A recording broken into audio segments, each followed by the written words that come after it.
জ্বালানি আর সারের চড়া দামের এই বাজারে সাধারণ মানুষের জন্য কিছুটা স্বস্তি নিয়ে এলো বিশ্ব ব্যাংকের জরুরি সহায়তা। বাংলাদেশকে প্রায় $110 কোটি অর্থাৎ 13,200 কোটি টাকার জরুরি সহায়তা দেওয়া হচ্ছে। 26 জুন শুক্রবার দুটি পৃথক প্রকল্পের আওতায় এই অর্থায়নের অনুমোদন দেওয়া হয়েছে। এই সহায়তার বড় অংশ বরাদ্দ হয়েছে কৃষি খাতে। দেশের ধান উৎপাদনের প্রায় 90% আসে আমন ও বোরো মৌসুমে, আর এর জন্য প্রয়োজনীয় সার পুরোপুরি আমদানি নির্ভর। বিশ্বব্যাংকের অর্থায়নের ফলে 6 লাখ টন সার আসবে, যা 14 লাখ হেক্টর জমিতে ধান উৎপাদন সচল রাখবে। শুধু কৃষি জমি নয়, এই অর্থ সরাসরি পৌঁছে যাবে মানুষের হাতেও।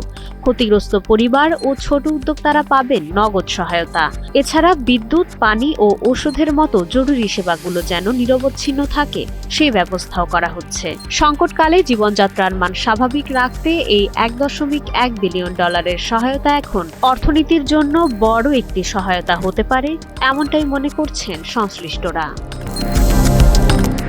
মাইশা মালিহা, সময়ের আলো।